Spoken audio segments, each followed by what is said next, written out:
Welcome back to the channel, everyone. In today's video, we are going to explore a fascinating and essential topic in Buddhist culture, the difference between offering to Buddhas and offering to deities. You've probably seen people in temples making offerings of flowers, incense, and food. But what is the real significance behind these offerings? Why do Buddhists offer to Buddhas, and what is the purpose of offering to deities, especially in a Buddhist context? Today, we'll uncover the meaning behind these practices and help you understand the spiritual significance that underpins these actions.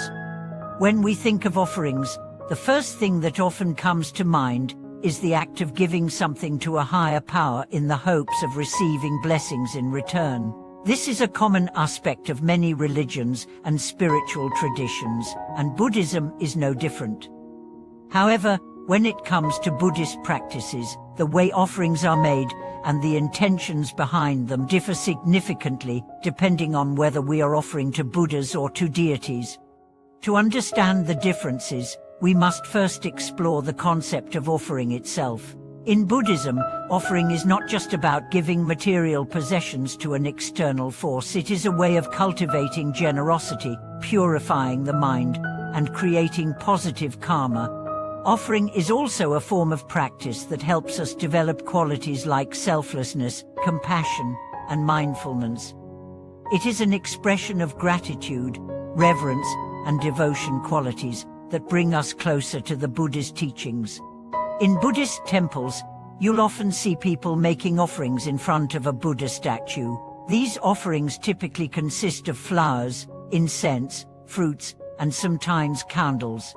The act of offering to the Buddha is a symbolic gesture that serves as a reminder of the impermanence of all things. Flowers, for example, represent the fleeting nature of life, as they bloom beautifully but quickly wither away. Incense symbolizes the purification of the mind and the transformation of negative thoughts into positive ones. Food offerings represent sustenance for the spirit, nourishing it with qualities like compassion and wisdom. Together, these offerings remind practitioners of the fundamental Buddhist teachings of impermanence, non-attachment, and mindfulness.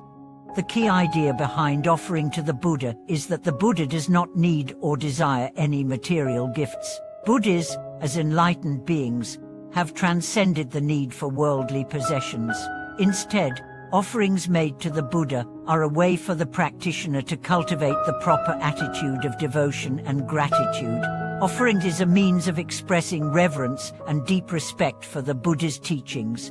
It is a practice that helps us shift our focus away from attachment to the material world and move toward cultivating inner peace, wisdom, and compassion. But what about offerings to deities? In many Buddhist traditions, there are deities or celestial beings who are venerated alongside the Buddha.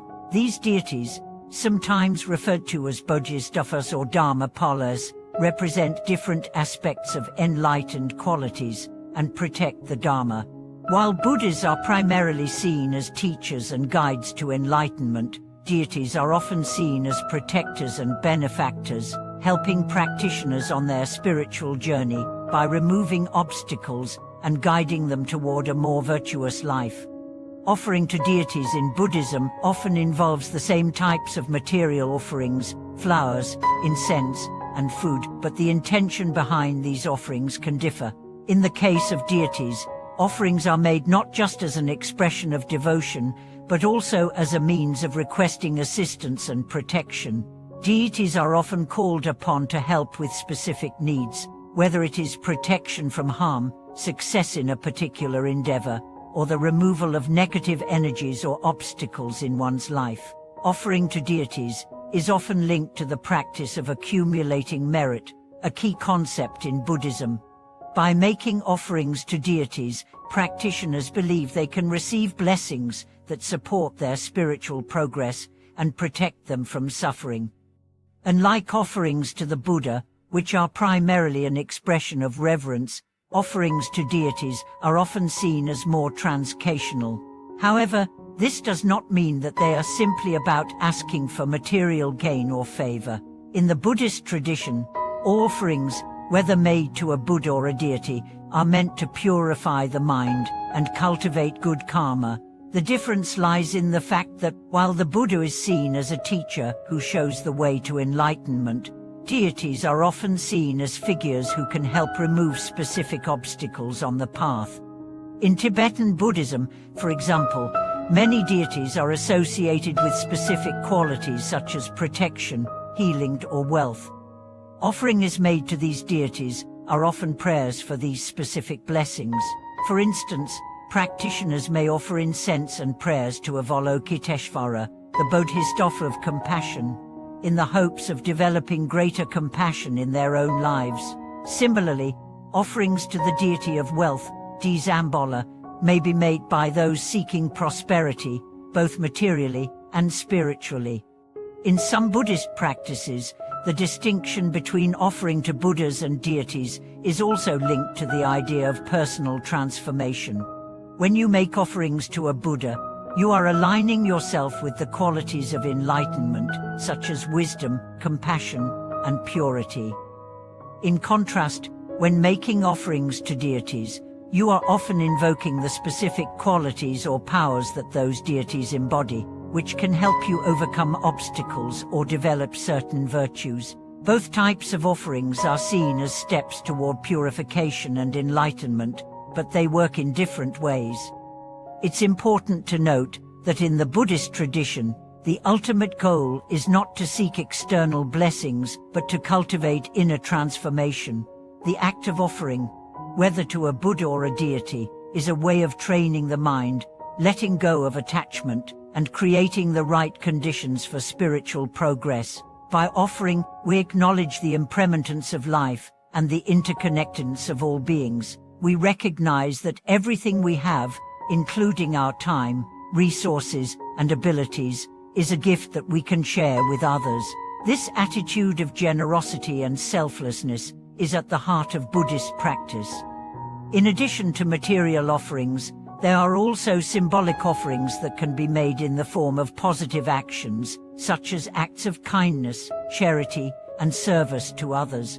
These types of offerings are often seen as the highest form of offering in Buddhism because they directly benefit others and help cultivate compassion and wisdom. The Mahayana teachings emphasize the importance of the Bodhisattva path, where practitioners dedicate themselves to the welfare of all beings. In this context, every act of kindness or service becomes an offering to the Buddha, the deities, and all sentient beings. So, what can we learn from the difference between offering to Buddhas and offering to deities? Ultimately, both types of offerings serve as reminders of the importance of selflessness, mindfulness, and the cultivation of virtuous qualities. Offerings help us cultivate a sense of gratitude, humility, and devotion, while also purifying the mind and generating positive karma. Whether we offer to the Buddha or to a deity, the act of giving is a powerful practice that brings us closer to our true nature and the realization of our highest potential. In conclusion, offering in Buddhism is a profound and transformative practice, whether made to a Buddha or a deity. While the purpose and intention behind the offerings may differ, both are essential aspects of spiritual practice. Through offerings, we purify our minds, express gratitude, and cultivate virtues like generosity, compassion, and wisdom. Whether you are offering material goods or performing acts of kindness, remember that every offering is a step toward enlightenment and a deeper connection to the Dharma. Thank you for watching today's video. If you found this discussion on the differences between offerings to Buddhas and deities insightful, please share your thoughts in the comments below. Don't forget to like, share, and subscribe to the channel for more spiritual insights and teachings. May your path be filled with wisdom, compassion, and peace.